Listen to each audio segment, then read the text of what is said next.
She got that red hair, red jeans. She so bad like Carlene. Snap me, baby, give me taco, fuck me in the car, please. This ain't your Pokemon. Hi guys! Good afternoon. Once again, this is your teacher SP, your work immersion teacher. And today we are going to have our new topic. So our topic for today is about pre-immersion, and we are now in Module 4, the rights and duties of employees and employers, confidentiality in the workplace, and conflict resolution. For our expectations, this is your self-learning module on pre-immersion. All the activities provided in this lesson will help you learn and understand the rights and duties of employees and employers, the confidentiality in the workplace, and effective conflict resolutions. So what are the objectives for today? After going through this module, you are expected to, number 1, get oriented on the rights of employers, employees, and other person. Number 2, realize the importance of practicing confidentiality in the workplace.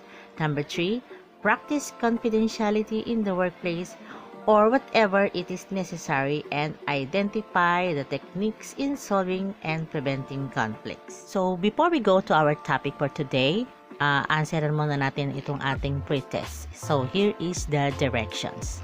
Identify whose duties or rights are the following. Choose among the employer, employee, or other person. Write A if it is for the employer, B if it is for the worker or employee, or C if it is for the other person. Okay? Napakadali lang yan. Hanggang number 5 lang yan. So, it's so easy. So, paki-answer na lang sa inyong activity notebook.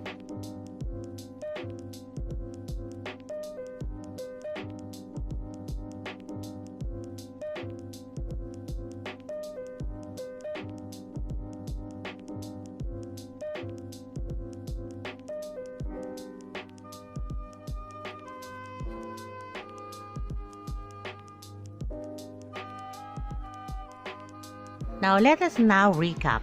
Let us apply what you have learned in the previous module. Below is the picture showing 10 hazards. Identify at least 5 hazards and explain why they are hazards. So, this is the picture.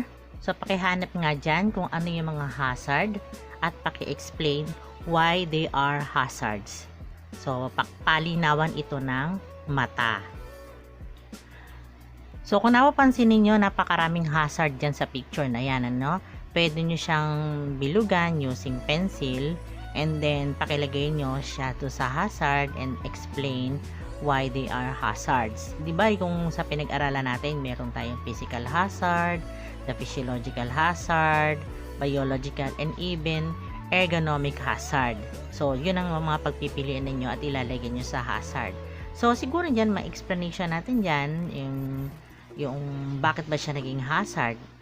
Depende yun sa picture na makikita ninyo, diba? So halimbawa doon sa may employee, nakita nyo doon yung hazard, yung tulad dito, ito yung nagbubuhat siya ng mabigat, patong-patong na ano ba yung files na mga folder or any files na mabigat.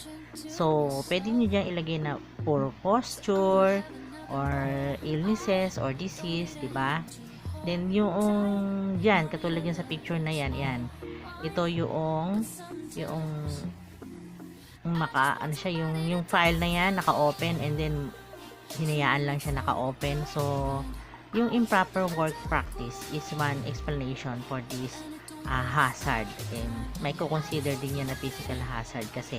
So explanation dyan, yung mga improper work practices. So pakilagay na lang ang answer sa inyong activity notebook.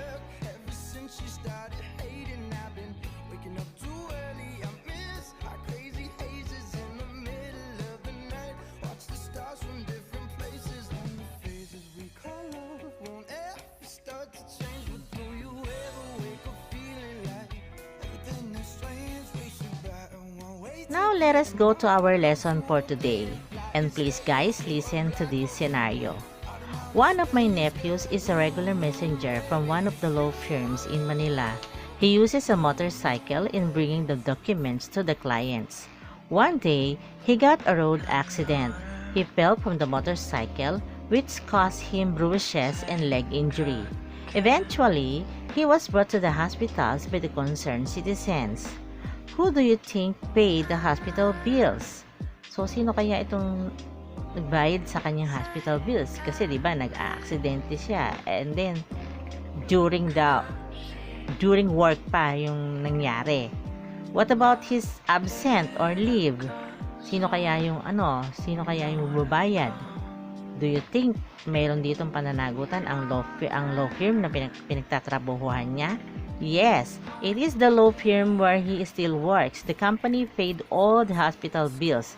Besides, his leave for almost a month was still paid by the company. So kahit siya absent, nakaka-receive pa rin siya ng salary. Kahit 1 month pa siya sa hospital o nagpapagaling na sa bahay, ay makakatanggap pa rin siya ng sweldo. Bakit ang tanong nyo? So it is because of the rights of the worker and the responsibility of the company once the accidents happens during the employee's duty. For this module, you will learn about the rights and the responsibilities of the employers, workers, and other person in the workplace, including the lesson on the confidentiality in the workplace. According to the Republic Act number 110581, this is an act strengthening compliance with occupational safety and health standards and providing penalties for violation thereof. Its Section 1 tells that the state affirms labor as a primary social and economic force, and that a safe and healthy workforce is integral part. The state shall ensure a safe and healthful workforce for all the working people by affording them a full protection against all hazards in their work environment. So ayan, sa Chapter 3, Section 4 of this RA 11 or 110581, it states the duties and the rights of the employers, workers, and other person. So in the future, lahat kayo magtatrabaho. So dapat kabisado nyo yung RA 110581 na yan sa Section 4 para alam nyo ang duties and rights ninyo sa inyong employer. Kung as employee ka, may nangyari sa inyo in the future, cover ka ng Republic Act na yan. Kung employer ka naman at may nangyari din sa iyo o sa negosyo, covered ka pa rin ng RA o Republic Act na yan. So, dapat tandaan nyo yan. Every employer, contractor, or subcontractor, if any or any person who manages, controls, or supervises the work being undertaken shall, so listen to the duties of the employers. So, number 1, furnish the workers a place of employment free from hazardous conditions that are causing or likely to cause death, illness, and physical harm to the workers. Number 2, give complete job safety instructions or orientation to all the workers, especially to those entering the job for the first time. Next is inform the workers of the hazard associated with their work, health risks involved to which they are exposed to. Number 4, use only approved devices and equipment for the workplace. Next is comply with OSH standard, including the training, medical examination, and where necessary provision of the protective and safety devices such as personal protective equipment or what we call PPE and machine guards. Next is allow workers and their safety and health representative to participate actively in the process of organizing, planning, implementing, and evaluating and safety and health program. Last is to provide where necessary for measure to deal with emergencies and accidents, including first aid arrangement. So lahat naman ng yan, during kayo ay first time na magtatrabaho ay tinatakel sa orientation. So lahat niyan sa duties of the employers ay pag-aaralan ninyo.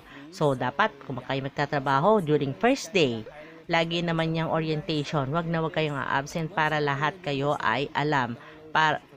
So, alam nyo kung ano ang inyong gagawin kung halimbawa ay first time ninyo magtrabaho. Kasi doon din nila ibibigay yung mga dapat ninyong gawin. Kung may mga ibibigay sa inyo na trabaho na medyo delikado, doon nyo din malalaman kung paano kayo makakaiwas kasi may mga protocol silang ibibigay. At yung mga gamit na gagamitin ninyo sa workplace nyo ay i-explain nila kung paanong gamitin ng tama. So, kung papa-attendan ka nila ng training at sabihin nila na kailangan mo magkaroon ng medical examination, so sunod lang tayo sa employer ninyo para mas safe kayo dun sa workplace. So, which of those duties of the employers cited in the scenario from the introduction was applied by the company? So, we go to the duties of the workers. So, kung ang employer may duties and responsibilities, so, tayo din as a worker, mayroon ding duties and responsibilities. So, number 1 dyan, every worker shall participate in ensuring compliance with the OSH or standard in the workplace. The worker shall make proper use of all safeguards and safety devices furnished for the worker's protection and that of the others, and shall observe instructions to prevent accident or imminent danger situation in the workplace. The worker shall observe the prescribed steps to be taken in case of emergency. Next is the worker shall report to the supervisor any work hazard that may be encountered in the workplace. So, yan ang mga duties ng mga workers. So, how about the duties of the other persons? Number 1, it shall be the duty of any person, including the builder or contractor, who visits, builds, renovates, or installs devices or conduct business in the establishment or workplace to comply with the provisions of this Act and in any regulation issued by the Secretary of Labor and Employment.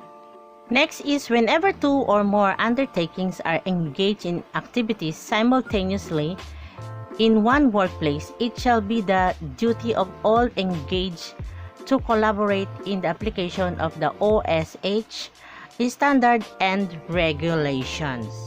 Section 5 to 8 states the worker's right. So, number 1 is the worker's right to know. So, ano ba itong tinatawag na worker's right to know? The right to safety and health at work shall be guaranteed. All workers shall be appropriately informed by the employer about all types of hazards in the workplace, provided access to training and education on chemical safety, and to orientation on data sheets of chemical safety, electrical safety, mechanical safety, and even ergonomical safety. Next is the worker's right to refuse unsafe work. So, meron pala tayong tinatawag na worker's right to refusal. The workers has the right of refusal to work without threat or reprisal from the employer if, as determined by the DOLE, an imminent danger situation exists in the workplace that may result in illness, injury, or death. Corrective actions to eliminate the danger that have not undertaken by the employer. Next is the right to report accident. So, ano ba itong tinatawag na the right to report accident?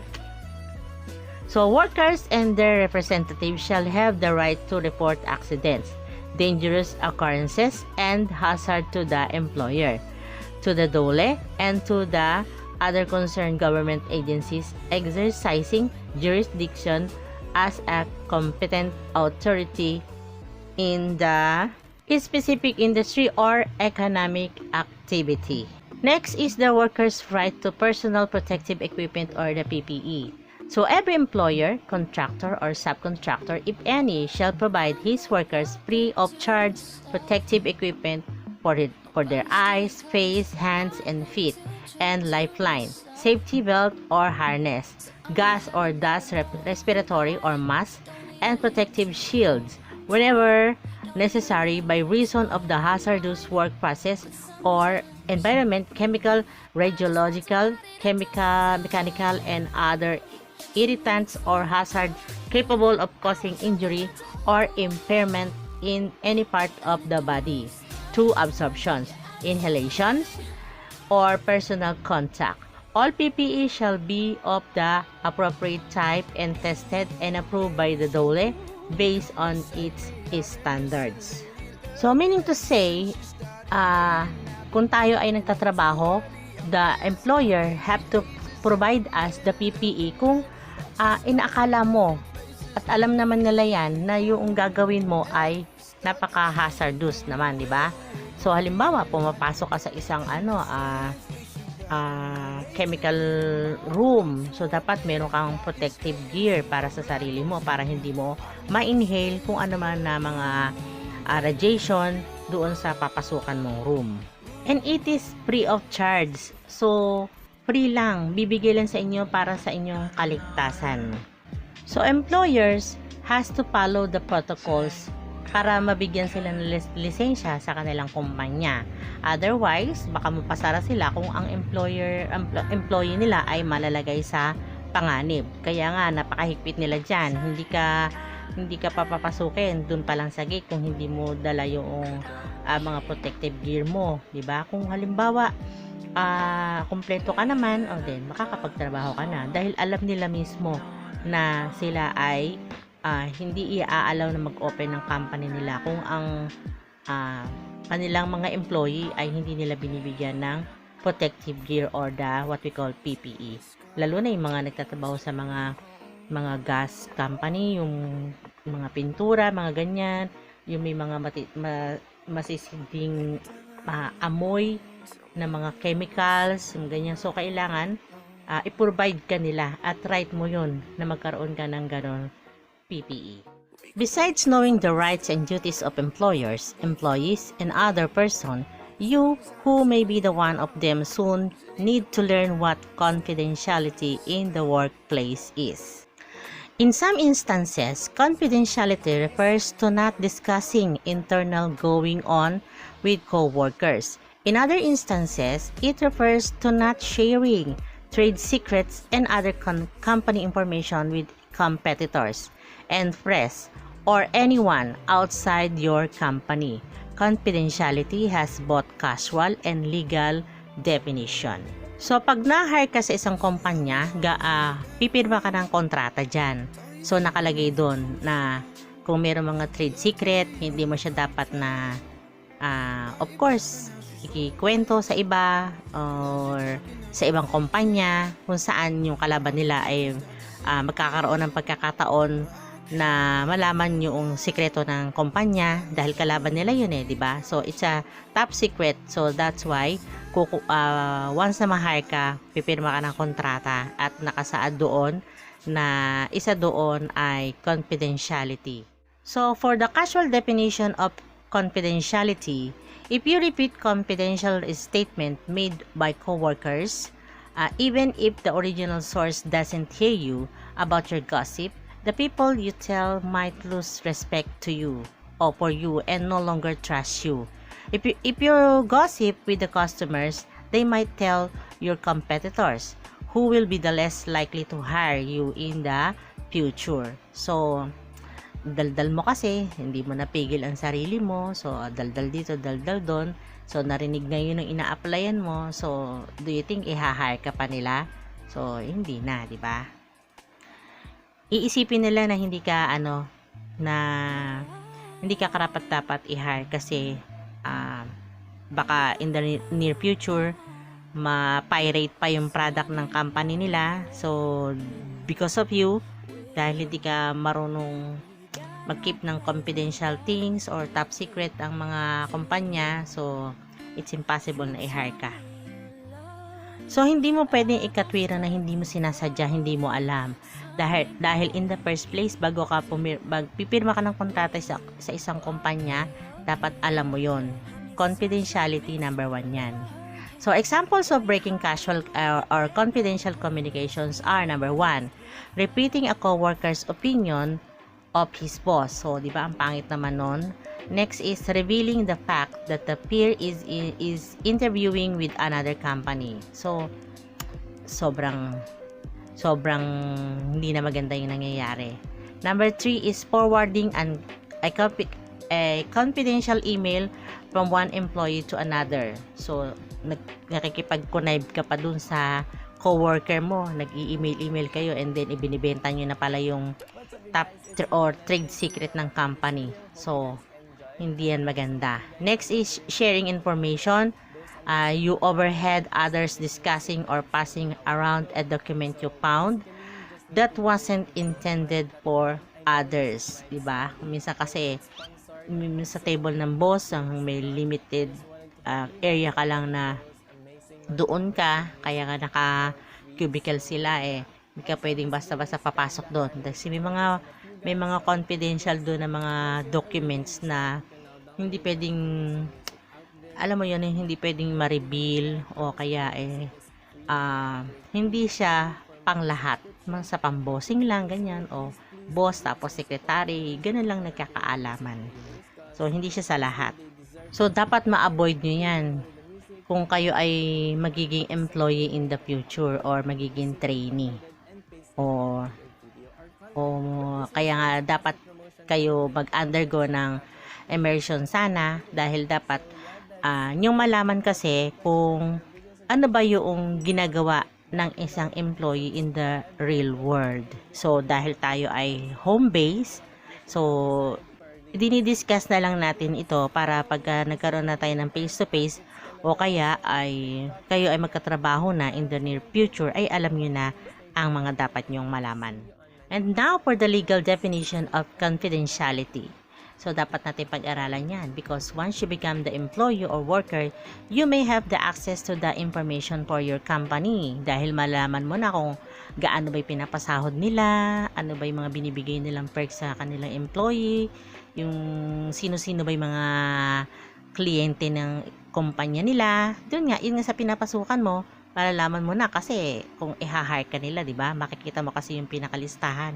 Sino ba yung sinusuplayan nila ng product ng company? Ano ba yung trade secrets? Ano ba yung gaano ba kalaki yung mga sales nila? Paano ba nila ginagawa yung mga product nila na maganda? Yung customer information. So, malalaman mo yan lahat. News about pending termination. Yung halimbawa ay sige, ganito pala, pang 1 month na lang pala siya and then mateterminate na pala siya. So, yung mga yun ay malalaman mo once na in-hire ka. Kaya dapat, yung integridad mo as a employee ay panatilihin mo. Para wala silang maging butas sa iyo. Kasi yun nga, once na ma-hire ka, kasi 'di ba, lahat ng nandoon na sa kumpanya malalaman mo na. Kayo doon nagtatrabaho sa isang kumpanya, alam nyo na yon. So, hindi nyo sila dapat inire-reveal.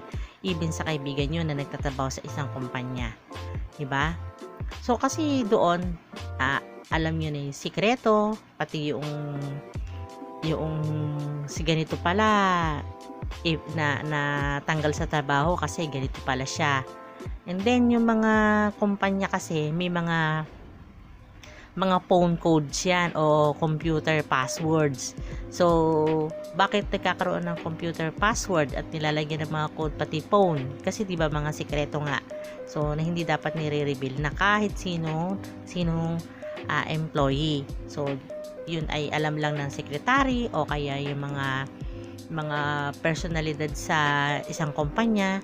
So, sila lang ang nakakaalam. Ngayon, kung isa ka doon at alam mo yung computer password at ngayon ay sa kagustuhan mo na umangat, ibebenta mo yung mga trade secret o top secret doon sa kumpanya. So, your employers don't want the employee to divulge or reveal the secret na hindi mo dapat sabihin o pang kumpanya lang. And when you are still working or even when you are leaving the company, hindi mo dapat yan ikinikwento kahit wala ka na doon. Kung nag-resign ka na sa kumpanya na yan, panatilihin mo yung sikreto ng kumpanya na yun na iwanan mo doon kung halimbawa magre-resign ka na. So, there are instances kasi na they will ask the employees to sign a confidentiality agreement. Yun nga, sinabi ko na yun nga, pagka kayo hinihire, magkakaroon kayo ng agreement signing na may mga sikreto doon sa kumpanya na hindi mo dapat i-reveal, at kahit wala ka na doon sa kumpanya na yon ay dapat manatili siyang sikreto. So one reason mga anak na kaya tayo ay tinatakal pa rin natin ito na immersion kahit na home base tayo, for you to be able to know kung pagka nagtrabaho na ba kayo ay hindi kayo mabigla sa papasukan ninyong trabaho. Ano ba yung dapat na malaman ninyo?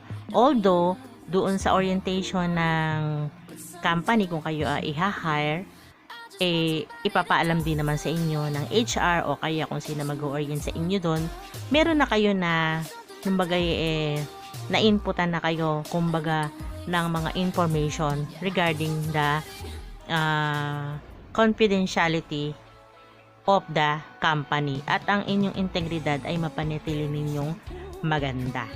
So, what are the legal examples? As an employee or worker, you must not divulge the following information. Number 1 dyan, recipe.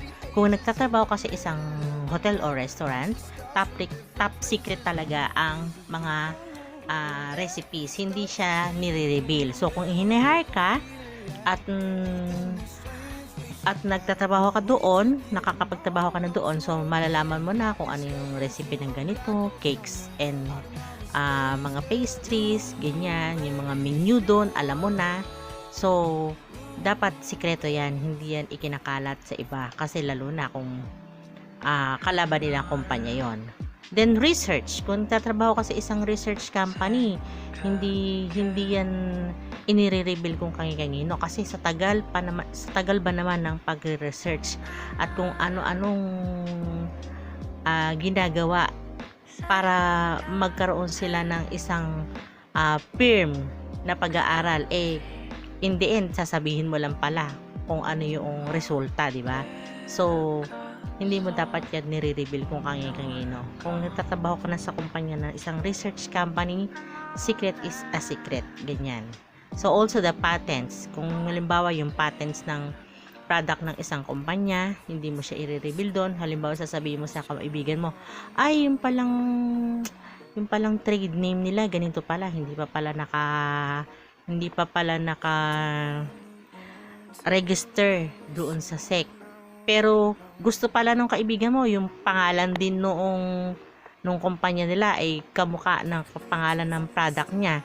So nalaman mo ngayon na hindi pa pala siya na-register. So agad na kaibigan mo ang gagawin niya, since na gusto niya yan, hindi pa kasi na-register sa pangalan niya. So pwede pa niyang maging pangalan yung pangalan na ng kumpanya niyo. So next is the customers list. Sino-sino ba yung mga pwede kasing itanong sa'yo yun nung pinag-a-applyan mo. So kapalit nun para i-hire ka, sabihin mo sa akin kung sino-sino yung mga customer na malalaking target customer ng kumpanya nyo. Hindi pwede yung ganun, di ba? Kasi kung umalis ka na sa isang kumpanya, hindi mo dapat inire-reveal sa bago mo magiging kumpanya.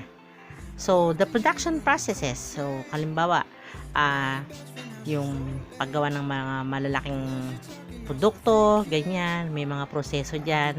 So secret din yan. So yun ay mga hindi mo dapat ikinikwento, binibenta o ganyan. So also the financial information, napaka-importante nito, guys. So dapat very sensitive kasi yan kaya nga hindi dapat kung sino-sino lang dyan yung inilalagay na posisyon, o unti-unti makuha mo posisyon na yan pero talagang sasalain yung pagdadaanan ng posisyon. So kaya nga ang nilalagay dyan ay kamag-anak din ng may-ari ng kumpanya, o hindi yung mga nanggaling lang, bihirang-bihira yung nanggaling sa mababang posisyon din mapupunta agad sa financial information, kasi nga sikreto yan ng kumpanya. Also the website traffic statistic, so isa din yun, di ba? The computer building security information. So hindi mo siya dapat ikikwento kung alalaman mo na yung mga pasikot-sikot sa isang kumpanya. So that is a top secret for security protection.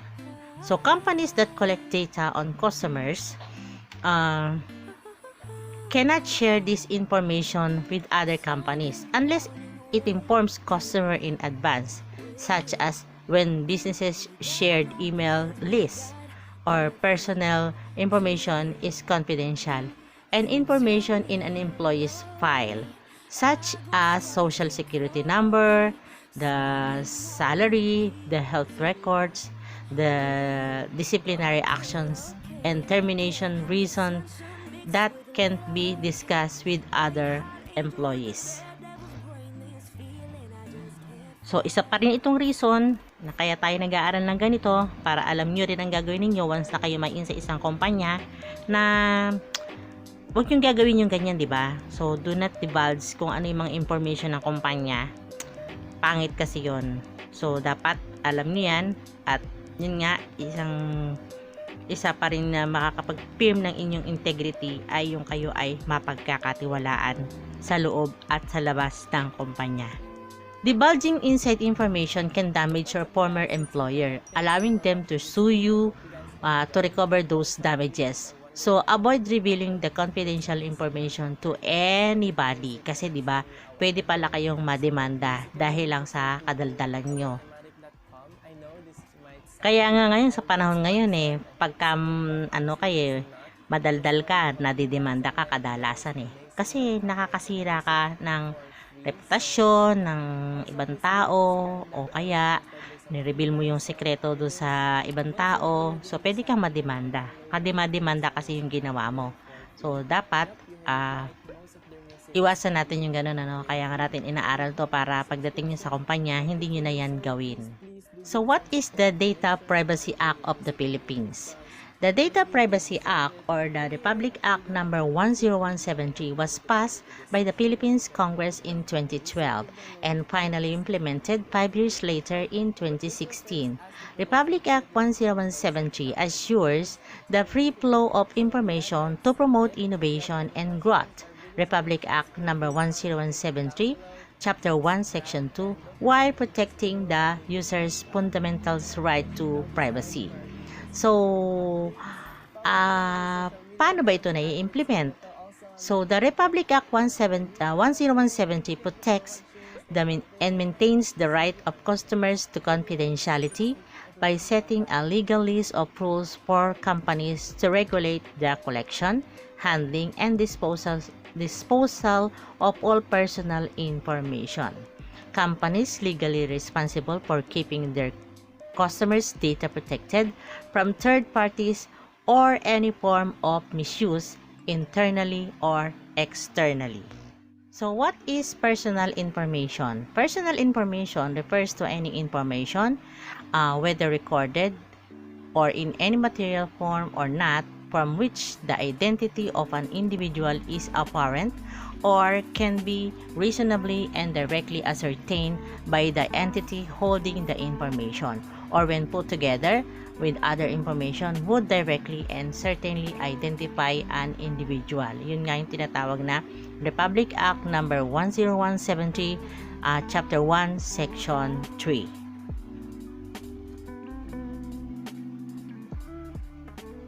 So, how about the sensitive personal information? Ano ba itong tinatawag na sensitive personal information? Number 1, about an individual's race, ethnic origin, marital status, the age, color, and religious or philosophical or political affiliations. Number 2, about an individual's health, education, genetic or sexual life, or life of a person, or to any proceedings or any offense committed or alleged to have been committed or such person, the disposal of such proceedings, or the sentence of any court in such proceedings.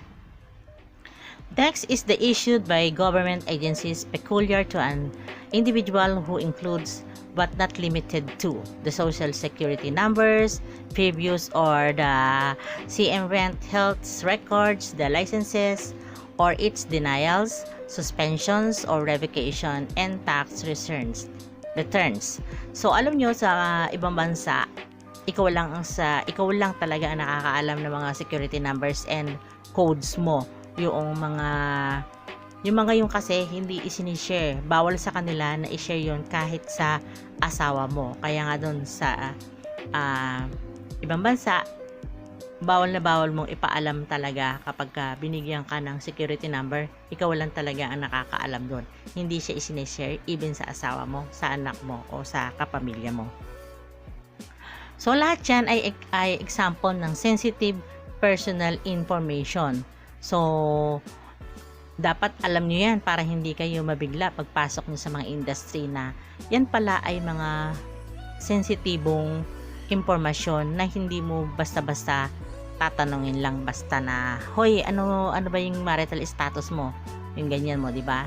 So, ano kayo doon? Mag-ingat. So, whatever kind of information, may it be data information, medical, health, personal, and sensitive personal information, any worker or individual must show confidentiality of information. So, malinaw na yan, ha? So, lahat yan kasi papangalagaan mo dapat dahil nagkikip ka ng secret ng ibang tao, ng kumpanya, ng kaibigan mo, o basta kung saan ka nagtatrabaho. Diba? So, tatandaan natin yan. Besides confidentiality, trainees, workers, employees, and employers must take into consideration also the conflict resolution and prevention in the workplace. So, conflicts. Pinag-usapan natin ng conflicts. What is conflict? Conflict is a state of incompatibility of ideas between two persons or more parties or individuals. It is also a natural disagreement resulting from individuals or groups that differ in attitudes, beliefs, values, or needs. So, here are some conflict resolution techniques. Number 1 is to listen, then speak out. It is better for the two involved parties to speak and listen to one another to identify the root and nature of the conflict. Kung employer ka, pakinggan mo na yung dalawang panig, and then through that, makaka-come up ka ng isang solusyon sa problema. Number 2 is gather the group. The employers must also arrange meetings to discuss the issues and think of the immediate solution to satisfy everyone. So, kung may halimbawa, may issue, and then, bago pa yan lumala as an employer, kung nakarating na yan sa iyong kaalaman, magpatawag ka ng meeting, yung dalawang involved na group man yan o individual, and then, pakinggan mo yung bawat isa. So, through that, immediate resolution ang maibibigay mo sa kanilang mga problema, and then after that, napag-usapan yung problema, may solution kang binigay, and then pareho silang magiging happy. No, hindi sila magkakaroon, hindi nalalaki yung samaan ng loob pa ng bawat isa. Okay? So, number 3 is be impartial. So, do not take sides but instead, listen to both parties. Yun nga, as an employee, wag kang bias. Hindi yung kung sino nagsumbong, doon ka na kakampi. So, dapat pakinggan mo din yung isang party. So, don't be biased, be impartial. Okay? Next is, do not postpone conflicts resolution. If the conflicts arises, it is better to immediately address the issue.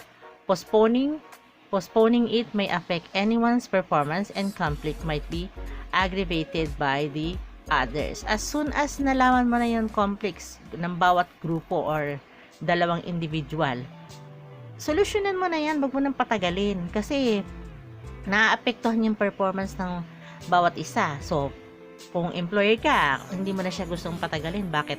Kapag hindi kasi sila masaya sa ginagawa nila o meron silang pinoproblema as a group o as individual, di ba? Hindi naman sila nagiging good sa kanilang office performance o workplace performance. So, maapektuhan din yung kumpanya. Next is promote teamwork. It is always best to remind the staff the performance of working as a team. Kaya nga nagkakaroon tayo ng di ba? Minsan nagkakaroon tayo ng mga meetings, team building, ganyan, para magkaroon tayo ng teamwork. promote teamwork, laging ganyan. Dahil inaalis mo nga dun sa sa kumpanya nyo na nagkakaroon ng mga paggugrupo-grupo. So, as a team building leader or as a group leader, nasa iyong mga kamay kung paano mo mapapaganda yung pagsasamahan ng inyong grupo. Kung paano kayo magkakaroon ng tinatawag na isang firm teamwork para mag-come up kayo ng isang magandang output, ganyan, di ba? So next is the broadcast praises. If the good deeds are spread to anyone in the workplace,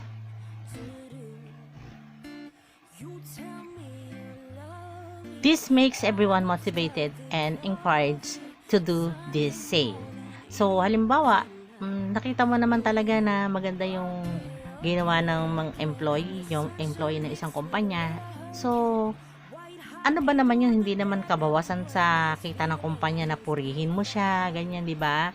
Sa iba pa nga, pagka Christmas, binibigyan pa nga nila ng kung may magandang nagawa. Buwan na yung nakaraan, bibigyan pa rin ng citation yung ginawa ng employee na yon, di ba, sa isang kumpanya. So, para kasing nakaka-boost ng confidence yung pinupuri ka rin sa ginagawa mo. Kahit ginawa mo naman yun na hindi ka nag-iintay ng kabayaran, kapalit o ano, pero masarap pa rin sa pakiramdam na pinuri ka ba, ganun ba? Na kasi para kasing nakaka-invite din siya ng good vibes sa mga kasamahan mo sa trabaho, na once na ginawa nila yung ginawa mo, masarap din sa pakiramdam na pupurihin din sila. So, di ba? Nakapag spread ka pa ng good vibes sa kumpanya. So, how will the conflict be prevented? So, maganda to. Number 1, being open. It is better to express the issue and deal with them. So, wag mong susuluhin kung may problema ka nang nalalaman. Kailangan sabihin mo sa supervisor mo para masolusyon ng agad kung meron mga problema na pwedeng mag-arise at lumaki pa, di ba? Next is maintain clear communication. Articulate thoughts clearly to one another in the workplace. So, dapat ikaw na employer at kayong mga employee, dapat open ang communication nyo palagi. Dapat kilala mo siya, kilala ka niya, dahil nagkakaroon kayo ng communication. Araw-araw kasi kayo magkasama, yung bang magiging problema yan kung hindi kayo nagkakausap. Kasi iba na pala yung iniisip niya sa'yo, siya naman may ibang iniisip sa'yo, gano'n, diba? So, hindi nagiging clear kung ano man yung mga pagkakilala nyo sa isa't isa. So, naaapektuhan yung trabaho nyo sa workplace kung wala kayong open and clear communication sa bawat isa. Tandaan natin na unclear communication and unopen communication, lagi yang nagkakaroon ng misunderstanding. So, problema yan in the end kasi pinalala kasi hindi kayo nagkakaroon ng pag-uusap sa bawat isa. So, dapat laging open communication talaga. And then next is encourage different points of view and evaluate each fairly. So, as an employee, dapat kung meron kang open communication sa iyong employer at ikaw ay may iba't iba kayo na points of view, dapat yung employer naman marunong siyang mag-evaluate kung ano ba yung nasabi ng isa at ng isa, and then magka-come up siya sa magandang solusyon sa problema para hindi na lumala. And next is demonstrate respect for the team members rather than resorting to blame the game. Okay? So, maganda yun na nagkakaroon kayo ng respeto sa isa't isa, members sa kanilang team members, and then yung sa team leaders, dapat meron kayong respeto sa isa't isa para hindi magkaroon ng conflict. And then the last is keep team issues within the team. talking of the issues outside will resort to the bigger and longer conflict. Kung may problema man yung team nyo, dun lang sa team na yon. Kasi sa isang malaking kumpanya, hinahati-hati kayo, ginugrupo-grupo kayo. Team ganito. And then, dapat kung nagkaroon ng conflict, problema sa isang team, yun lang, pag-usapan nyo lang yun within your team. Huwag nang lalabas pa sa ibang team kasi bukod sa wala naman silang maitutulong sa inyo, magkakaroon pa ng mas malaking conflict kasi hindi naman din sila makakapagbigay sa inyo ng magandang solution kasi ang problema nga within the team. So, dapat within the team din ang maging solusyon. And now for our activities. So, we have activity 1. True or false, and here is the directions. Write true if the statement is true and false if it is incorrect. Write your answer on your activity notebook. So mahaba pa yung time nyo para dyan. Pakisulat na lang ang answer ninyo sa inyong mga activity notebook.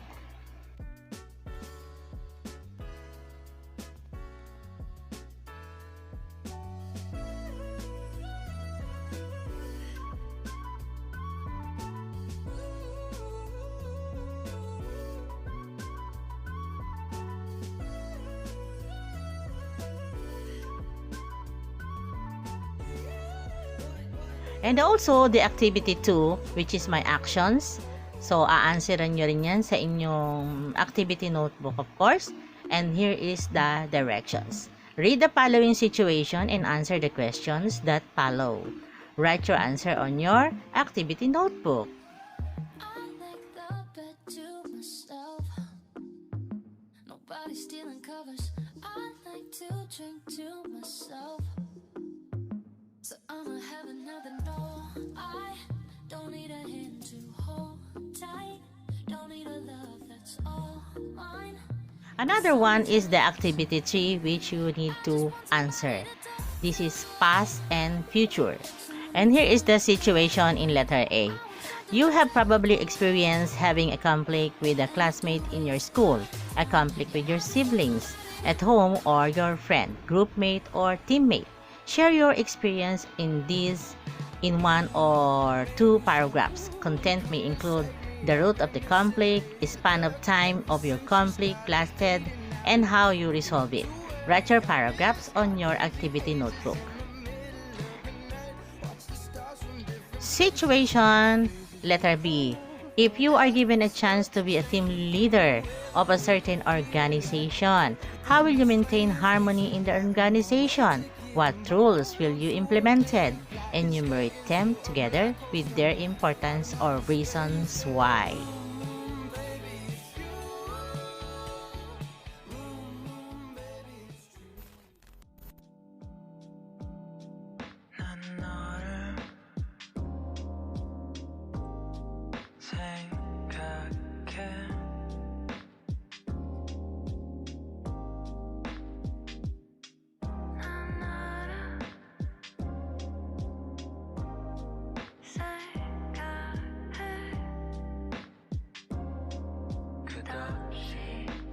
Now let us wrap up. To wrap up everything you have learned today, read and answer the following questions. Number 1. Being a trainee or an employee someday, how will these rights and duties help you in your job? Answer this in 2 sentences and write your answer on your activity notebook. Number 2, what is the implication to you of learning the confidentiality of data information? How will you apply it now? Okay? Number 3 is, you have also learned the resolutions and preventions of conflicts. What do you think is the importance of all these at home, in school, in an organization, or in the company? So, how are you going to apply yung ating pinag-aralan ngayon sa mga situation o sa mga senaryo yung aking binanggit? So, paano ba ito makakatulong sa sitwasyon mo ngayon? So, lahat ng yan ay pwede nyong magamit yan para lang kayong gumagawa sa paggawa ng paragraph na yan ay para lang kayong essay, ganyan. So, please write your answer on your activity notebook. Okay?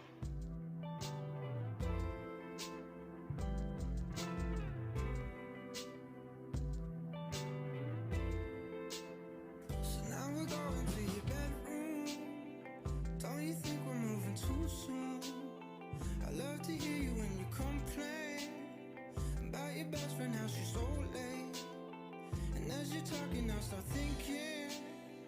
All the details start to sink in. I don't care about the right now. Spend the summer in this beach house. For our valuing, just write based on how you will show your commitment to your work. Start your answer with this statement. So this is the statement.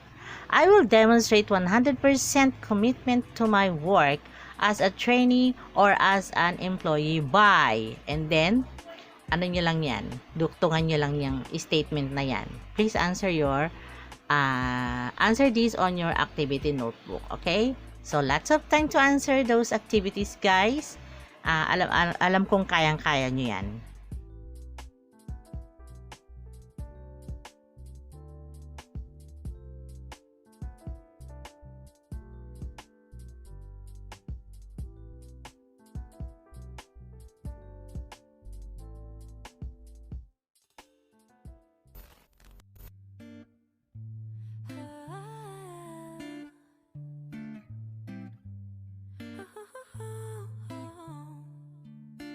Sunday morning, waking up with you. We got no plans, we got nothing to do. You tell me you love me, I go start the coffee. Sunday morning, easy love with you. Okay, okay, okay. I'm your sunshine mixed with a little hurricane. White hot angel with a daredevil's brain. This feeling, I just can't fight it.